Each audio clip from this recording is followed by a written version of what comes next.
Hello and welcome along to episode 41, the Christmas edition of the Don Michelle sponsored A View from Section C podcast. Senior, good to see you're also in your Christmas jumper. Got my wee penguin on. Yeah. I'm glad it's that penguins and no the shit penguins. Well, there you go. However, that's just one person's opinion, Junior. And I've also brought along my Christmas cheer. It's Christmas cheer. Look, Christmas cheer, wee Christmas glass. It's got a lovely little tropical fucking cider in it, and it's only 5:10 on a Tuesday night. School 20 night. 5. Okay. I'm saying 5:20 just so that folk didn't think I'm just finished working on the drink. It's been 20 minutes since I finished. And you're on the drink. Yep. So I'm on a nice Duvel. A Duvel. Don't know how you pronounce it. Belgian beer. Lovely. Get them in. Where was it I got? I think it was Home Bargains. I got 2 bottles in the glass. It was like $6.99 or something. Marvellous. Happy days. And it's decent beer as well. It's actually a decent drink. But yeah, so I was going to bring on my Iron Brew cider or my Toffee Apple cider that we got up at Glam's Market the other week. God, but I thought, nah, that's too posh for this shit. That'll be saved for Christmas Day and stuff like that. So we'll just go back to the old gadgy Copperberg Tropical cider for the show.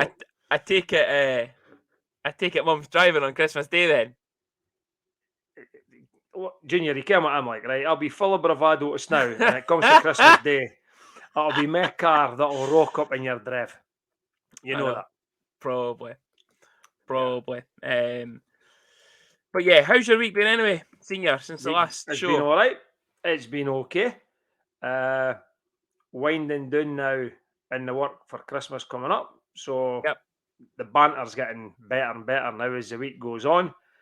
I just had to come home and your mum's got Christmas presents, Christmas bags, Christmas paper, sellotape, scissors, every place. Doesn't matter what room you go in, it's every place. Like absolutely Santa's grotto in this house. Well, she and that's only your presents. Nah, well, we know that's not true. But yeah, we I can't remember what it was we were saying. She messaged me the other day, and she's like, "I'm wrapping Christmas presents and I'm exhausted."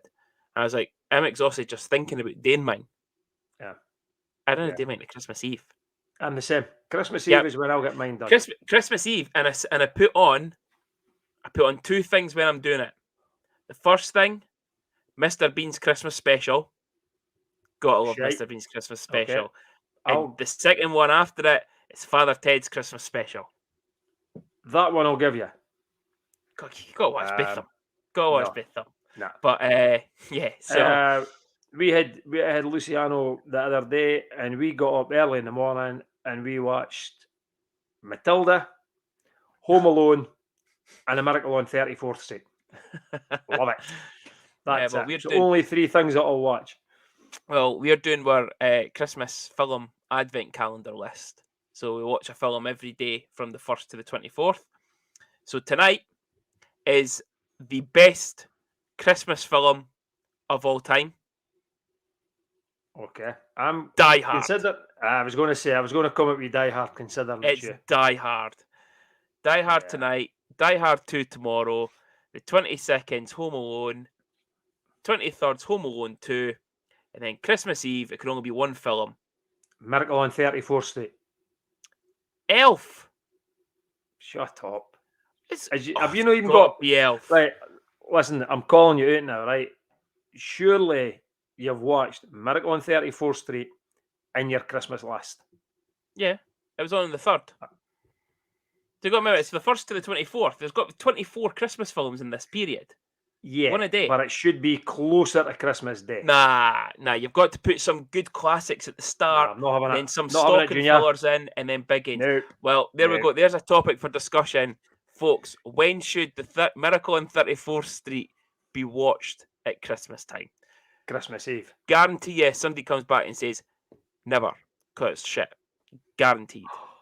Shockers. I know. Shockers. I believe. So do I. But speaking of believing, you know, we're still trying to believe. Yep. But we're going to come in. It was a 0 point weekend. So we'll come into the 51 club sponsored game reviews. So the first game was the Cardiff Devils on Saturday night. So 14 seconds into the game, the guy I said we had to watch out for being top goal scorer, Cole Sanford. Brodie Reid, back from injury at 121. The Stars pulled one back through Ian Parker, assisted by Soke and Dow on the power play at 7:09. Sanford got his second at 8:17. We then pulled it back again to a one-goal game through Ben Soke at 18:23 unassisted. And then Ryan Penny put them 4-2 up at 19:02. Cole Sanford then got his hat-trick in the second period at 32:23. And then Ben Soke with a consolation goal at 59:31, assisted by Eriksson and one of our own, Chris Ingalls. Senior, I know what you're about to say. So let's put it out here now. Let's have the discussion on it fully. We've mentioned it. Let's have the full discussion on it now. Go for it. I said it as soon as it happened. I said it. I went on social media and said it. The concentration levels are absolutely shocking. They are. Yep. 14 seconds into the game, we've gave away a goal. You think we would learn from that, but nope. Just over a minute later, we are then 2-0 down. And at 1:21, the coach has had to use his timeout. That's it gone. There's another 58 minutes still to go, and the coach cannot use his timeout because he's used it at the start of the game because we're 2-0 down. We then come back, and we get to 3-2, and within seconds again, bang, 4-2. It's not good enough. It is not good enough. I don't know what causes the players to switch off. You're always at your worst after you've scored, right? Mm-hmm. We seem to be our worst when we start a game, and then we seem to be worst after we score. And why it happens, only these guys could tell me. But for me, it is no good enough. It is shocking. Yeah, I've never seen a team in Stars history as bad as that for conceding goals as quickly at the start of the games, quickly at the start of periods, and as quickly after we've scored. And also right at the end of a penalty kill. Yep. You know, we've had a solid penalty kill for 2 minutes and then bang, goal. But yeah, it's for me. It then it asks the question of, and this really isn't a criticism of Jeff as a coach, but what has been said before the game for the guys to then come out and concede after 14 seconds? You know, are they up for it? Are they up for the game? Are they? Listen, let's not beat around the bush, right? And we're going to come on it in the Sheffield game as well. We're a team that's very short of confidence, and a team that is hurting. I was speaking to somebody this morning on Twitter, and they were saying that you know there's a certain player. I'm not going to name who it is. Don't think it's fair to name who it is. There's a certain player who's coming out and apologising to fans for the performances and for the goals that are being conceded and stuff like that. And this guy feels like he's letting the team down. As soon as as a player, if you're doing that with the fans, you're defeated. You're struggling, and it's a shame. But I think it's I'm going to say the word nice, right? It's nice of the player to do that. Yeah. But I didn't expect any player to be doing that. No. I really don't. I expect the player to have his head down, walk past, say hello to fans, sign autographs, and then fuck off up the road, think about what's happened, and then come back the next game trying to prove it wrong. Yeah. See, somebody said it the other day on Twitter, and I wasn't a Stars fan, but there was people got in to conversation. It might have been Darryl that had actually put it up when we got on about players of certain teams are just too nice. Yeah. Be a shite bag. Be an absolute shite bag. But in this day and age, some fans, and I'm not saying all fans, see me. I want a team, and I've said it before, that works hard, grafts hard, puts in efforts, is determined every game, and if you win, brilliant. See if you get bit, you can't complain. I'd rather have a team like that was nasty and got on about it and really was growling every game than a nice team and get pumped every week. But the players are nice guys. I don't want to be the players to be nice guys on the ice. Be nice guys off the ice. Yeah. Didn't be a nice guy on the ice. Be an absolute shite bag. And we'll come on to it. The biggest shite bag over this weekend was McNally. Yeah. And got away with it. Yeah. But for the Cardiff game, considering how it started, 2-0 down after a minute 21, I was fearing the worst. I don't know if 5-3 flatters us. But again, it came back to what we discussed last week with the consistency of how many goals we're letting in. It's the only thing that we're probably most consistent with this year is we're allowing 4-5 goals a game. 5 goals Saturday, then 5 goals against Sheffield on Sunday. I think. Did it finish 5? Yep. Aye. So 5-3, 5-2. Yeah, so score at times. we're consistent with that, and it's like you say, it's the concentration levels that's killing us with these goals in games. Jeff mentioned it during his press conference after the Cardiff game. It was one period of hockey that let us down in Cardiff. And if you think about it, the Sheffield game was probably one period of hockey as well.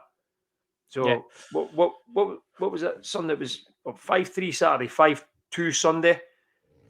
So we'll go into Sheffield just now then. Yeah. So it was 5-2.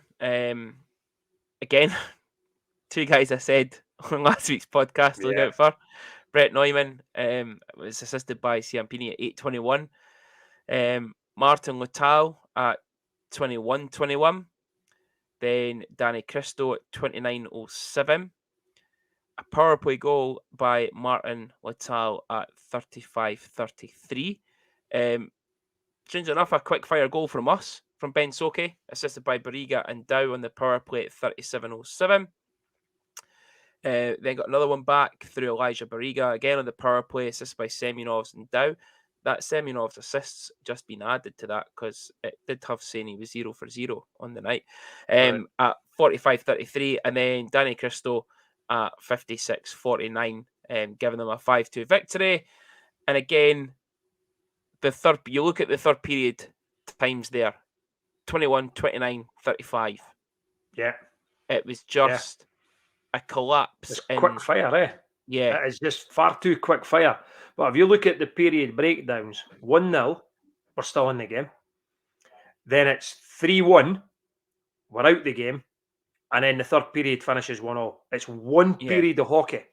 Yeah. And if you don't lose those periods by 2, 3, 4 goals, you've got a chance. But in Cardiff, we were 4-2 down. It was always going to be difficult to come back against. Mm-hmm. We went 1-0 down against Sheffield. We were still in it. Then the next thing we know, I think we were 4-1 down, whatever it was. I can't even mind if it went to. I think it might have even went to 4-0 and then 4-1. So that's what's costing us games. 20 minutes of not being fully focused is costing us games. Yeah. And like you say, so fully focused. And also, I think what we've got to remember is, Saturday we were a couple of imports down. Long journey down to Cardiff. That was used as an excuse, seemingly, or not an excuse, but that was brought up on the Stars webcast last night, seemingly. Someone was saying that it was mentioned that, there's been a long journey back up the road from Cardiff for the boys to then play the game.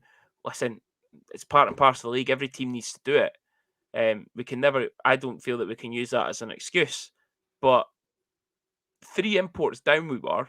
And it wasn't just 3 bottom end of the barrel imports we were down. You're down Sonch, you're still down Hugo, and you're down now who is effectively your number one D pairing with Drydn and Leidsman.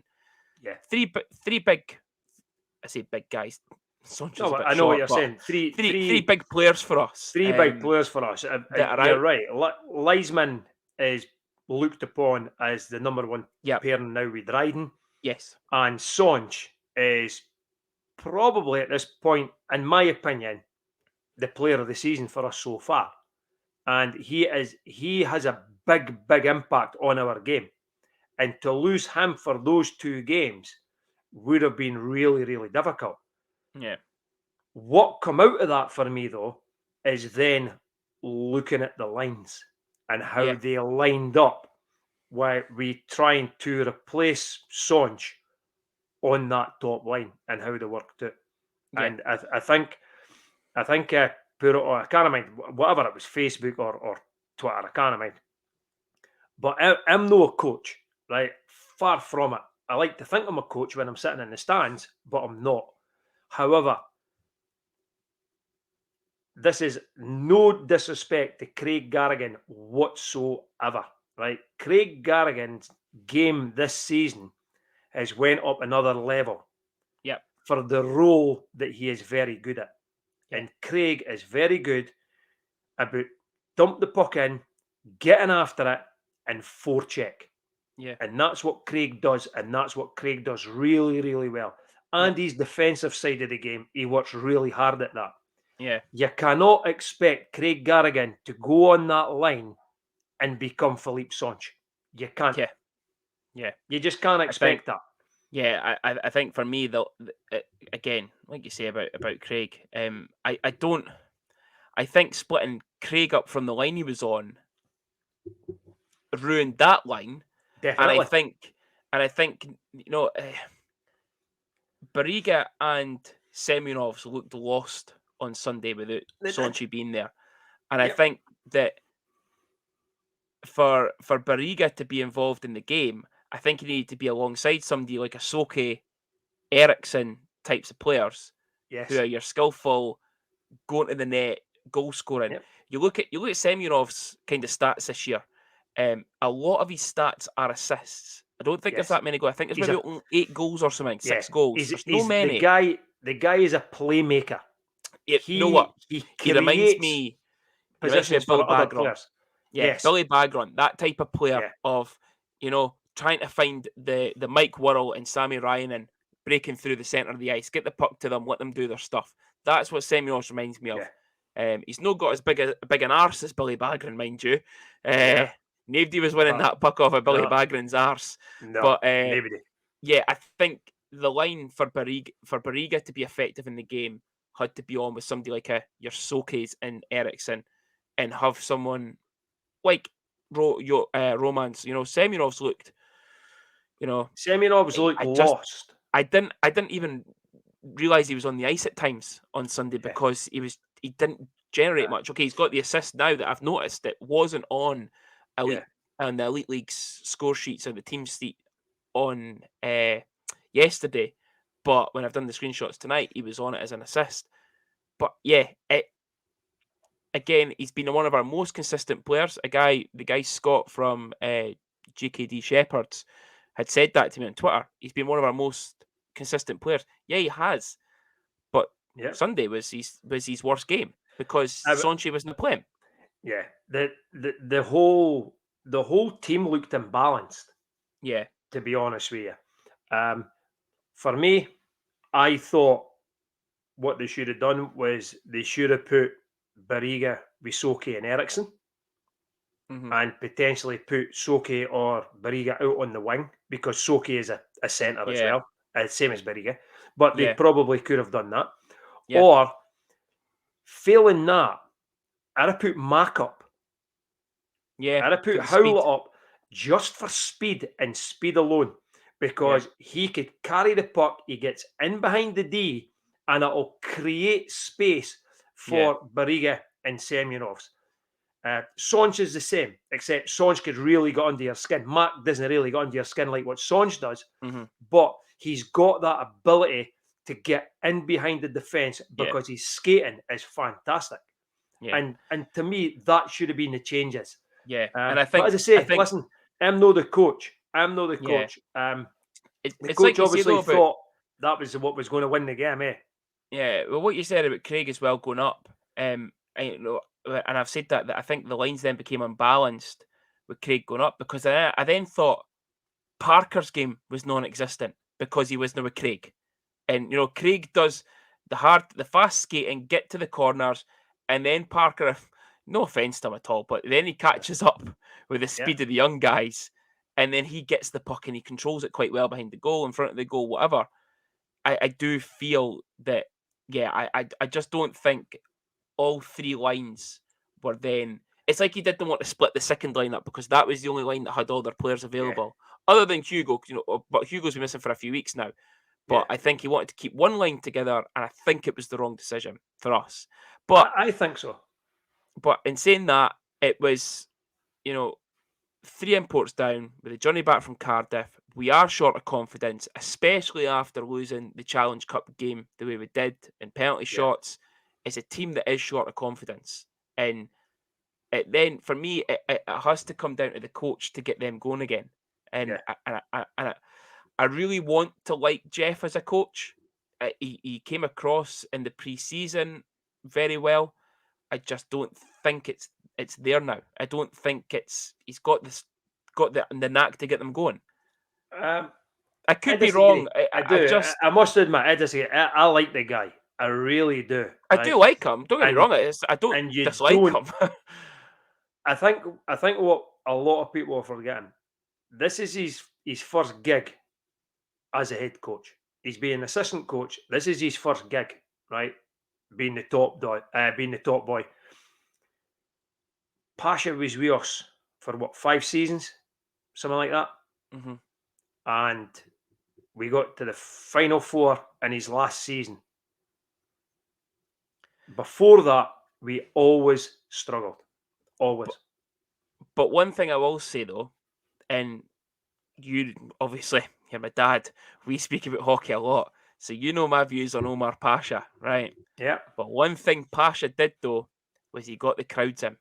Oh, definitely. We've even got that now. You know, we put up just under 1,500 on the website on Sunday.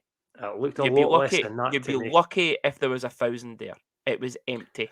Someone I put a thought picture up in the rink. It was I empty. thought it was closer to maybe 1,100. I thought it was less. I thought it was Yeah. 1,000 max. But regardless, the fans under there, and it's we know the reason why. It's the season ticket holders that aren't going. Because if you look at that picture that was put on Twitter, all the seats were ones that Yeah. had big white stickers on Yeah. them. So it's season I ticket think holders that aren't going. But I think what didn't help Pasha on had people coming Sunday. in. Yeah, I think what didn't help on Sunday was the World Cup final. That didn't help. I must admit, if it hadn't been like if we've paid for our season tickets, right? And Yeah. you can't what I'm like with money. I'm a tight arse, right? If I've paid for something, No, are you? contrary to No. rumours. Contrary to Ah, rumours. never heard of that before.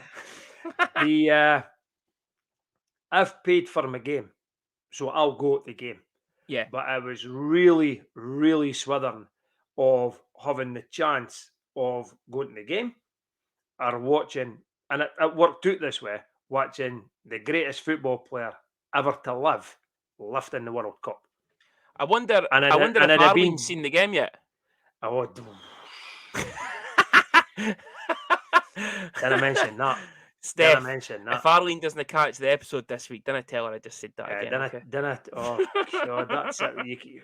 There's going to be, because she launched her phone at the back of my head at the last penalty.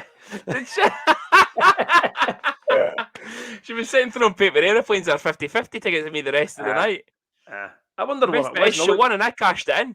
I looks down and here's a phone. I'm like, that was your phone. She went, so. Hey ho. But yeah, so a lot of people are finding it difficult to go to games. Sunday, you've got the choice, World Cup final, Yeah. or go to the game. A lot of people have probably chosen, and it might have been because it was messy. I don't know. I was swithering. Yeah. But I certainly didn't think it was 1,400. anyway. Even No. what was it? 250 Sheffield fans turned up, which was a great effort by the guys. God, I thought there was more than that, to be fair. Yeah. There was a lot of Sheffield fans. Well, But I made it. It's just a pity it wasn't a better game, because it had been good to have a better atmosphere. yeah. And it And was the other thing I was saying though about the three boys being injured. Now I know that Sonchi was a puck to the leg, but we don't know why Leidsman's out. We know that Hugo was out with a shoulder injury. Sam was in a sling. We've had Soki out injured with his arm in a sling. We've had guys getting hit. And this is where my point is.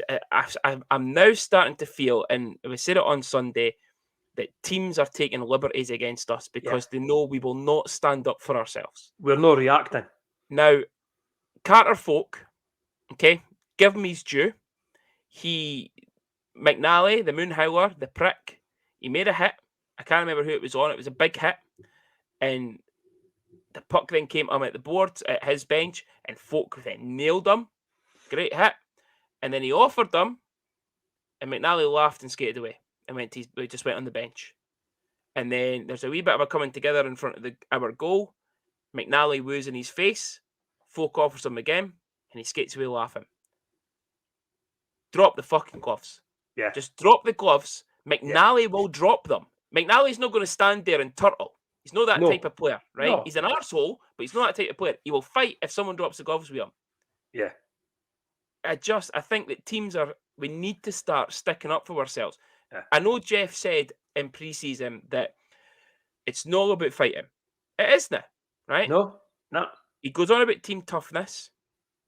We're now halfway through the season. I've still not really seen the team toughness. I've seen it in glimpses from Parker, Folk, when they've got pissed off. But that's the time to get the crowd going. Yeah. If you need something, you need energy. The whole so. Sunday was flat. Completely flat. On ice and off the ice, it was flat. On that, for me, I had a debate with Billy, Mike, these guys, and I can understand people saying if Carter goes after him, he'll get the instigator penalty, right?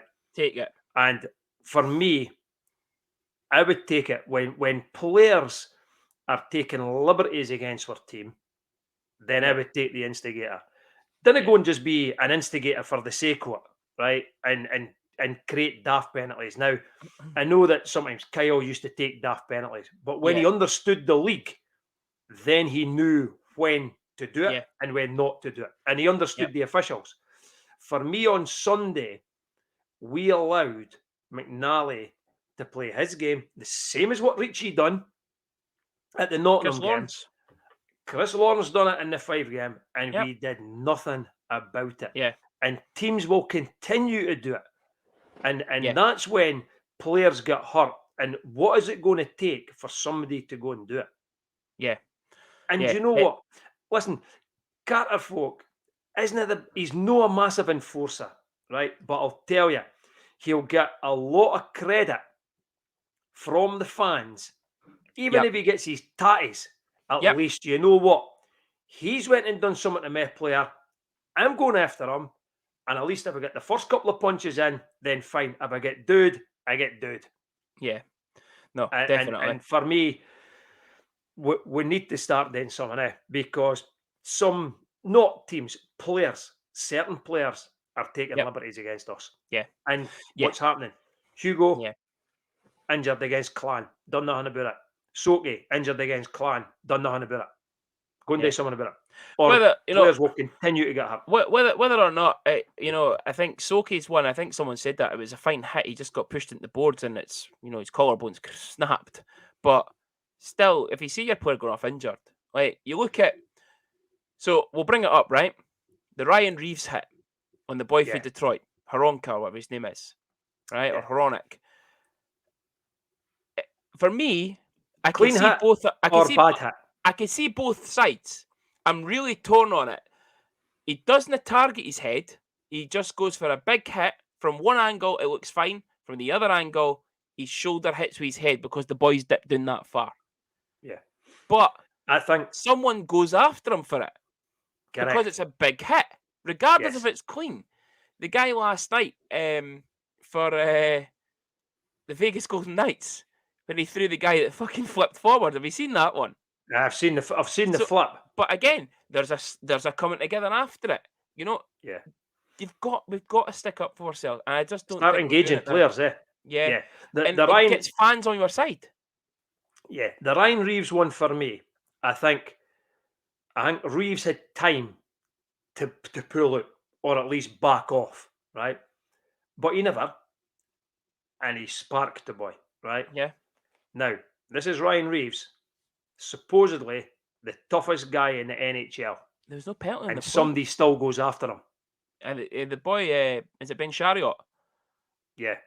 Yeah. He's no mug. The boy Chariot went after him's no mug, right? But I didn't think they even got into a real fight, to be honest with you. There's no penalty on the play either. No. But Reeves is the toughest guy in the league, right? And somebody went after him. Last year, Kyle Haas was the toughest guy in the league. Yeah. And he has that hit on Boucher, right? And who's the assistant coach at Belfast? Yeah. And a lot of them, it was the captain. It was Goodwin that went in first. Darcy Murphy. Kyle. Darcy Murphy, sorry. Yeah. Darcy Murphy goes in first. No, he didn't want to fight him. Nope. He didn't want to fight him. He just wanted to grab him to get him away from the situation. Aye. But he's still engaged with him. Yep. So, yeah, it's for me, I really do think we need to start standing up for ourselves, or players standing up for other players, and that will get the crowd back on side. I honestly, I know Jeff doesn't think it, but it will. There's so many times where I'm getting messages from people saying, "Why are we so soft?" Yeah. Stick up for ourselves. I'll give you one example of when it worked then. Was when Ian Parker fought against the Clan. Big streaky. Game changer. We're getting bit, and he decides, fuck it, I'm dropping the gloves here. And leathers the boy. Everybody's up on their feet. The bench is up. The players get going. Sonch gets going, and that's it. What happens? We'll go and win the game. The opposite, flip side of that, and it happened against us when Folk was pissed off with Manchester. The midget boy from Manchester. Tyson Fawcett. Yeah. Fawcett went with him. 3-0 down. They come back and win 4-3 in overtime. Exactly. You know what I mean? Yeah. It gets players going. It gets the crowd going. Honestly, just from a personal point of view, I really do think it's one thing that we really need to start engaging in more. Yeah. One thing though, before we're going to the previews, right? One positive thing, for me, a real positive thing that's came out of the weekend there and previous games is Ben Soke. Yeah. The numbers he is now beginning to put up every game. Yeah. It's 2-3 points every game now. And he has become a player. He scored at home this week. Yep. It wasn't just Soke on the road, it was Soke at home. Yeah. But Ben Soke is becoming a very, very big player for us now. Yeah. I want to speak about something else as well. I want to stay positive though, because I've got the next segment's going to be positive. But we've just been talking about, changes. Are we too late to make changes? We've still got the possibility to make changes, but are we too late?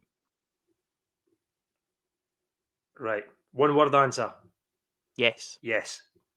Too late. Too late. I think unless somebody that is a potential game changer becomes available, then I think we're too late. Because somebody that is of a very good caliber becomes available at this time of year, I'd be asking questions. Why have they become available at this time of year? And then they could be, if they are decent enough, they'll be looking for top dollar. And I kind of see it. You look at the guy that Cardiff have just signed. That is a really strange signing for. They've signed some young guy with the NCAA. Oh, really? He's a forward. Stats look very, very poor. And it's not a Cardiff type of signing. Yeah. Coventry have went and signed a guy, JD Dudek or something. And they've just Again, released the boy they today. they released the guy and replaced him straight away. Is it Vessel? His name is. Just released him. Vesey or Vessel or something, Radek Vesey or something like that. Yeah. And the guy that they've signed again, not major stats. Now stats didn't mean a lot, to be honest with you. Look at Benson's stats before he signed for us. Yeah. And then look at the stats when he left us. It's night and day. But I think it's too late. I really do. Yeah. I think if we're making changes, we've only got 2 left. Yeah. I think if we're going to make changes, I think we need more than 2. Yeah. And I can't see us making 2 changes to try and salvage something. I think we will just need to grind it out and scrap like fuck and start beating the teams around us, which is the Clan, Storm, Fife, and dare I suggest Nottingham. Yeah. But speaking, you mentioned stats, and the positivity that's coming out of Ben Soakey now. But for me, obviously, I tweeted about it today, and I said we probably will discuss this on the podcast tonight. It does have to be Drydn Dow. Look, I went and had a look at his stats. So Drydn he's only scored 2 goals, believe it or not, this year, and got 20 assists in 25 games. Do you know what Drydn's points were last year? I'd probably think they were less than that. 2 goals and 20 assists. It's exactly the same right now as he was last year in 47 games. Yeah. Drydn has completely... So I'm going to say this because people were very critical of Drydn last year, and that it wasn't the Drydn of pre-COVID Drydn. And you got to remember, there was a season and a half effectively gone after that. And Drydn came back. We were all happy. I still say it was the captain's curse. Our captain always plays bad. Look at what happened this year. We got rid of our captain. Yeah. But the guy that's got it now, okay, he's out injured, but I don't think he'll have the curse of the captaincy. Is he the captain though? Well, on the game sheets, Sonch goes down as the captain. He's never had captain on his jersey. No. He maybe doesn't want to put That's why. He maybe wants to keep the C off the jersey. They don't want the C on it because it's the captain's curse.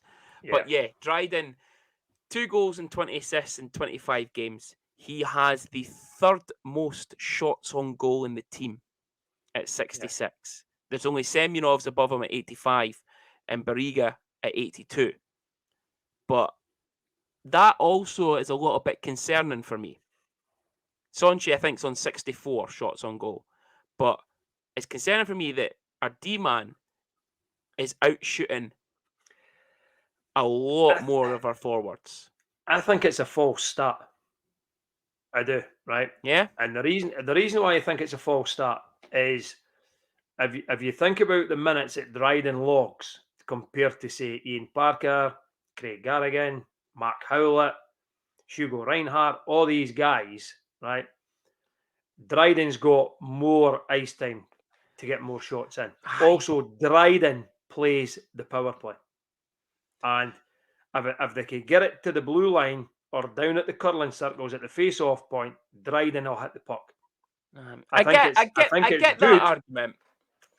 Yeah, I get that argument. I just think there's guys that have played a lot this season, and you've got to look at it. Guys like Folk and that are also in the power play, and no putting up that many shots. Junior. But I think it's just a different role. Just for a D-man to put up that many, definitely, especially an offensive D-man like him, and I think regardless of what people were expecting out of Chris Leidsman, he has helped Drydn even more now. Yeah. Just because of the way Leidsman plays. Doesn't jump into the plays. He sits back. He knows how to play the defensive D-man to allow Drydn to go and to play his natural game. But I'm the same as you. This year, Drydn has been absolutely immense. Yeah. End of November, he was 25 minutes and 50 seconds time on ice, average 25-50. I possibly think that's higher now. I think he could have at least logged 30 minutes on Sunday. I would think easily. So. I think he's playing half a game. Yeah, playing half a game. And it was one thing actually. One thing I wanted to say in the review as well was, with Leidsman being out, I also think it disrupted the D pairings. Now, we all know what our defensive stats are like, so we don't really need to go over it again. Yeah. But I also think that really did upset. It definitely upset did. It. You had Chris playing with Verrier as normal.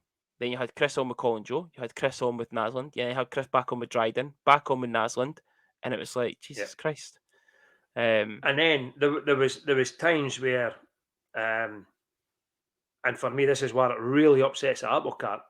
You had two left-handed D-man playing at the same time, and that just upsets it. That's what, and that was one thing that Jeff, when he brought in, everybody was crying out for it from last season. Bring in a balance. So he said, didn't I mention all the left-handers, because Mr. Negative Michael Fulganon will be on social media again kicking off about it. You know what he's like, eh? Michael's been quiet recently. I've not seen much from Michael for the last 3 weeks. It's because he's not at the games. He's not been going. He's not been there for weeks. I thought he was maybe in the jail or something. But yeah, Drydn, I tweeted it earlier. His stats are unreal for at this point of the season again. It's exactly the stats now as we had for all last season in the league. Drydn has been immense at times. What we need, and showed his experience now. Yeah, what we need is every single player to look at Drydn Dow, Philippe Songe, and then possibly Bariga, right, and play the way these guys play every minute of a game. And if we get there, then we'll get some luck. Yeah. So, looking ahead, I remembered our midweek games this time, Senior. I remembered them. Yeah. Both of them, because it's now that festive period where we all get confused. And now we don't go by dates, we don't go by days, we go by when do we play the next hockey game. Yeah. So the Craig Niche Decorators game preview. So we have the next 3 games away tomorrow night to the Sheffield Steelers. So we'll see how that one goes. And then we've got a home and home against the Fife Flyers on Boxing Day, 4 o'clock face-off, folks. Remember that, it is 4 o'clock. And then we're away to Fife on the 27th with a 7 o'clock face-off. So, Senior, tough game in Sheffield again. We've went down there this season and won. Yeah. We've got 2-1. Was it 2-1? Something like that. Was that Larry But yeah, what we've got to do, we managed to find a way twice past Greenfield on Sunday, so it can be done. Should have been more. The amount of chances we did have, the breakaways and that, and the short-handed. Yeah, it can be done. The guy still came out on Sunday. We had something like a 92.69 save percentage, which is just ridiculous. But at least we worked them. And that gave me some hope that we were actually creating chances. Yeah. We've just, as to me, it's going to be a backs against the wall. It'll be backs against the wall. Am I expecting anything? Not really. I'll be honest with you. Not. Yeah. Considering the firepower they've got, I'm not expecting anything. If we got to overtime or penalties, happy days. Absolutely delighted. I'd be Happy days. absolutely delighted. Yeah, But the next two is the biggest one after that, definitely, I think. definitely. The And Fife home and home. we should be looking to win both. Listen, we look to win every game. Like let's Yeah, not be daft about this. We do look to win every game. So I didn't mean it like that, but we should be aiming out of those 3 games as you take Fife twice. yeah. I'm I think, certainly expecting a win at home. yeah, I'm expecting a split, to be honest with you. I'm I think thinking, it's more than likely it'll be a split. yeah, But if we took 3 points off of Fife, I'd be happy. yeah. I'd We need, prefer look, the victory to be the home game. listen, it's going to be, I don't know if they've no tweeted about it yet, but it really should be pushed for an Operation Sellout on Boxing Day. Yeah. There's nothing happening, right? Maybe some people are still at their work. No, all at their work. Eh, Retail Larsel? retail retail will Aye, be at their work, eh? aye. But But none of majority those of big people are shops. off. Aye, none of us pen pushers. Um, but yeah, like majority of people are off. So I'm expecting a big crowd. I'm not expecting. I'm hoping for a big crowd. I Yeah. would expect there to be a big crowd with the history. Fife Dundee, Boxing Day. It's usually a big game, but I'm I, I, not sure. I hope I'd be so. a bit worried for the away fans more than anything else. But I us think being outnumbered.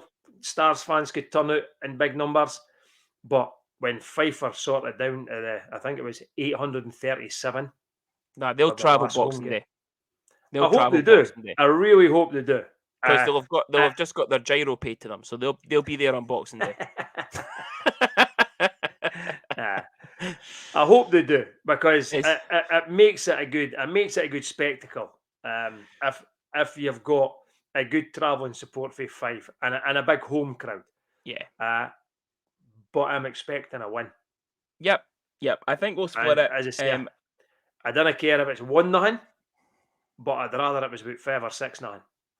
Yeah, I'd like to see us give him a good pumping on Boxing Day. Yeah, yeah, But yeah, as I say, the home and home against Fife, I think it'll be a split.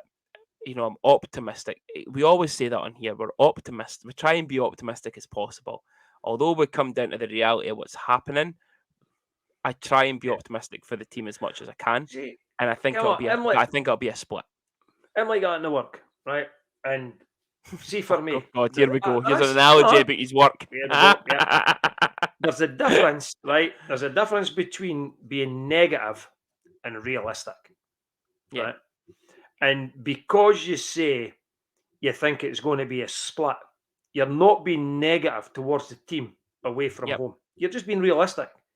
yeah, You're being realistic. You really think that they're going to get beat. You hope they win, but yeah, going on sort of previous, we lost a game there in the cup, things like that. We've not really played well against Fife all season. I don't yeah, think so anyway. yeah. Uh, I think you're just being realistic, and there's a difference. And people probably need to learn that when they go on about everybody, all the negative comments. Sometimes people are just being realistic and not being Yeah. negative. You know what? I was saying that with that Scott earlier as well on Twitter. And I said that, people, it's an opinion. People are entitled to their opinions. Whether you agree with it or not, it it it doesn't really matter. We didn't censor people. That's the thing. We can't censor people No, because they think that, Drydn Dow was pish last week, yeah, but I thought he was absolutely fantastic. Chris Ingles maybe had a shit game. Well, actually, I thought Chris had a good game, you know. But however, exactly. I thought maybe Svensson could have saved a couple of the goals he let in. But the other guy might think, actually, no, I think Svensson was, there was 5 men in front of him that had to beat him to get to him, and it was a Yeah, good shot. it's It's just it's an people's opinion, opinions of a and game. whether we agree or disagree with it, so what? You know, it's a Cardiff fan put on Twitter about the whole. We're not going to get into it, but the whole man of the match shit. Was it? Cardiff fan Was put it? in about it, saying there's bigger things in life than worrying about who booed somebody. Uh, It's the same There with was also same with an opinion. there You know was what I mean? also a Who cares? Sheffield fan had says whilst the booing at the man of the match was disrespectful, people pay their money, and Yeah, he would expect it. He says that if his team had only won 1-7 and were shipping goals like that, he would expect his team to be booed as well. yeah. But that's a And totally different whether subject. or not the boo was, we're not going to get into it, but whether or not the boo was at the man of the match, at the decision, at the referees leaving the ice at the same time as the Sheffield Steelers leaving the ice at the same time as it was announced, and it could have been coincidental. Who knows? But we're not Yeah. going to get into it. No, People are entitled to an opinion, that's and it. we can't censor it. Whether you agree with it or no, we can debate it. Yeah. I've certainly said that I've thought certain players are shit. I've not came out here and publicly called them out on it, but I think there's certain players that should be part of the club. But you try and remain optimistic about it. But Yeah. It's yeah, opinions. That's all it comes down to. And yeah, sometimes I really wonder why people get so upset. I know. It's a It's an opinion. fucking game of Yep. ice hockey. Larzo, does it pay your mortgage? No, Well, then, we didn't give a fuck if we get beat or I if had we to, win. I had to think about that. Then. It certainly doesn't pay my mortgage. Be good if it No, it did, doesn't. It though. doesn't pay my mortgage. It doesn't put money in my bank account on the 15th of every month. If Yep. my work suddenly shut, then I would be worried. If my team gets beat, I'm upset. If my team's shite, I go on a rant. And Shannon Then gets that's battered it. when I get him. That's it. You know what I mean? It's a game But of yeah, ice hockey. People are entitled to their opinion. If you don't like it, then respond to it. yeah, Allow the person to say what they want to say. yeah. Because if you respond to it, they will argue back because Yeah. they And will we, and always we think said they're right. and we said this last week with the happy clappers and the what was it, the toxic Toxic. fucks, the terms that were used. So what? Right? I'm no happy clapper, but I'm no a toxic fuck. I'm that in between where I'll agree with some of the toxic fuck people. Yeah. Inverted commas again for everyone that's not watching this. I've inverted commas on both those. I might agree with some of them, but then I might also agree with the happy clappers Yeah. on some points. Yeah. So yeah, I'm not going to mention the boy's name because he's going to be charging his commission for it. But we'll just say it's that Vanessa's man. He said to me last week he was going to start charging his commission every time I mentioned these names. So it's that Vanessa's man. Right. Got We're not saying that anymore. you. But yeah. Listen, it's going to be 3 tough games for us. Oh, I'm getting updates on my phone right now. Shannon's setting a TV light up. I'm all excited when I go down the stairs. What? But yeah, a She's TV light. what? But she's got She's the set LED up. lights from the telly. That's oh my fucking god. I'm excited for it. Right. See when you're sitting there saying, "Oh, I'm getting messages on my phone," I'm thinking, "We've made changes." No, No, Shannon's put up fucking Christmas lights. no. Oh, Get it might out. be Christmas. It might be Christmas lights. Get I out. thought it was a TV light. I think it's the LED lights Honestly, that you've God. got round the back of your telly. So shut your face. Anyway, 3 tough It's an games. Sheffield ambient. away.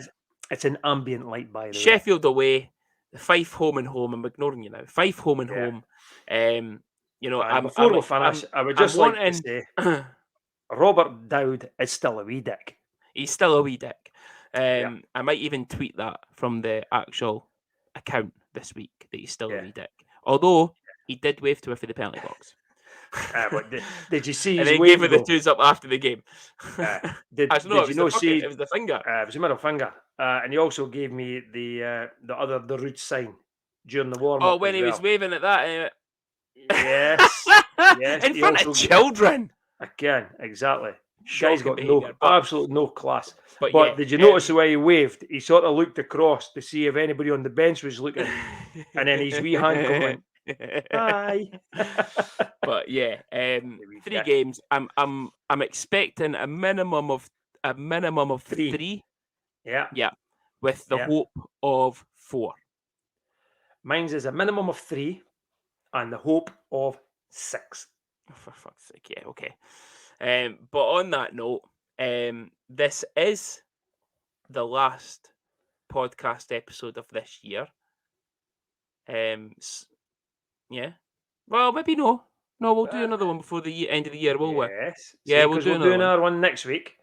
But So we'll do one. We could do one it's after the Fife away game. yeah, but it is the last one before Christmas. Yes. So from us to you, thanks again for listening. Let's try and push us back up the charts again. We're getting, we took that little break which brought us down a little bit, but now we're starting to make our way back up into the top 50 again. So a thanks for listening and watching every single week. It's a Merry Christmas from, I was going to put from all of us at View from Section C, but it's literally just the two of us. So it's a Merry Christmas from Junior and Senior. We hope you have a good one. We hope it's safe. You didn't get too pished, Billy McGuinness.